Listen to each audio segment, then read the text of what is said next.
दोडामार्गमधील पाळे गावात एका जीर्ण फणसाच्या झाडामुळे एका घराला धोका निर्माण झालाय।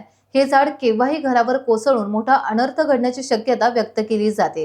या घरात एक निराधार महिला तिच्या 2 मुलींसह राहते।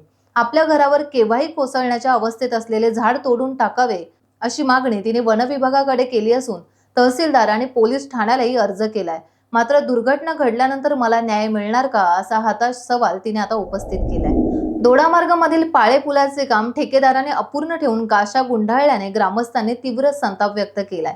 पुलाचे काम अपूर्ण राहिल्यामुळे ग्रामस्थांचे प्रचंड हाल होत आहेत। सार्वजनिक बांधकाम विभाग तसेच पुलाचे काम घेतलेले ठेकेदार यांच्या निष्काळजीपणामुळे मे महिन्यात पावसाच्या तोंडावर सुरू केलेलं पाळे पुलाचं काम संबंधित ठेकेदार पूर्ण करू शकला नाही आणि अखेर पावसाला सुरुवात झाली।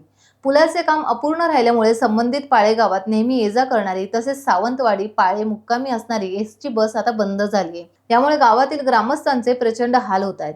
पर्यायी जुना रस्ता एसटी वाहतूक योग्य नसल्यामुळे नागरिकांसमोर वाहतुकीचा मोठा प्रश्न आता उभा राहिलाय। भारत-पाक युद्धात वीरगती प्राप्त झालेल्या शहीद हवालदार बाबली राजगे यांच्या पत्नी वीरनारी सरस्वतीबाई राजगे यांचा 88वा वाढदिवस आणि समाजप्राप्ती कृतज्ञता सोहळा विनायक दळवी चॅरिटेबल फाउंडेशनच्या वतीने नुकताच उत्साहात साजरा करण्यात आला। कृतज्ञता हा शब्द समाजाच्या शब्दकोशातून दुर्मिळ होत असताना या उपक्रमाने समाजामध्ये जागृती निर्माण होईल अशी भावना माजी केंद्रीय मंत्री सुरेश प्रभू यांनी यावेळी व्यक्त केली। टाइम्स डिजिटलला लाईक करा, सबस्क्राइब करा, शेअर करा आणि बेल आयकॉन दाबायला विसरू नका। पाहत रहा टाइम्स डिजिटल।